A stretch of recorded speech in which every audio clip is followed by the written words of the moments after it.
Let's talk about why the biblical feasts are so important and special. And we don't want to muddy the waters of what the scriptures say with false feasts and false Sabbaths. So here we have the picture of the light that lights up the temple. That's the temple menorah. And you'll notice that there are 7 branches of the menorah, just as there are 7 feasts in the Bible. And each of these feasts is a process of refinement, and it teaches you about Yeshua. You know how Paul says in Colossians 2 that the feasts are a shadow of Messiah? This is what he's referring to. He's referring to how these different feasts are aspects of Messiah. Each of the feasts lines up with an aspect of the Spirit of Jehovah. There are 7 spirits of Jehovah. That's found in Isaiah 11:1.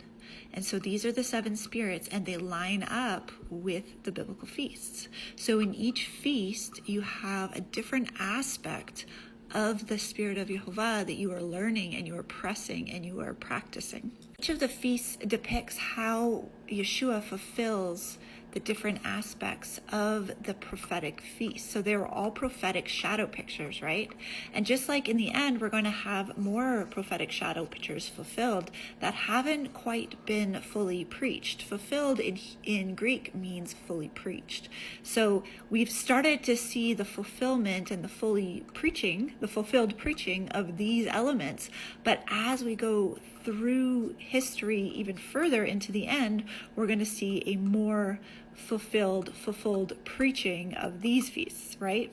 This is here, like the wedding feast. We talked about that in the fall. So these are shadows of Yeshua, right? They're shadows of things to come, and they're shadows of salvation, Yeshua. Let's look at the Hebrew word for an idol, a carved image. It's semel.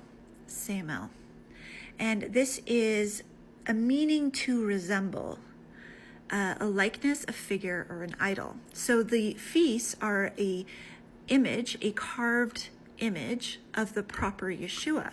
Now, if you have false feasts and false Sabbaths, that would be a carved likeness of something else, right? Something that has been carved that isn't the picture of Yeshua. It resembles a likeness of him, but it is not the true image. It's a counterfeit. If we go to Leviticus and we look up the original scriptures that tell us about the different feasts and the different images that are presented there, we come across this word statute.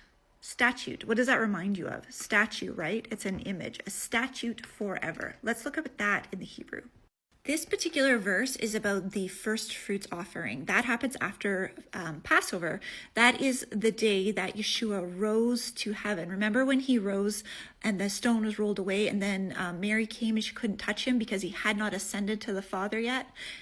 This is that moment being fulfilled, okay? And so this was a statute, an image, a carving forever throughout the generations in all your dwellings.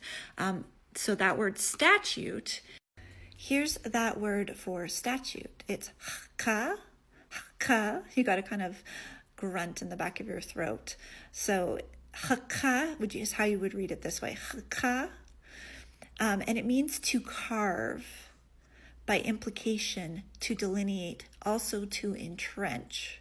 So if we look up here at this description, it's a carved work, a portrayal, to set a print.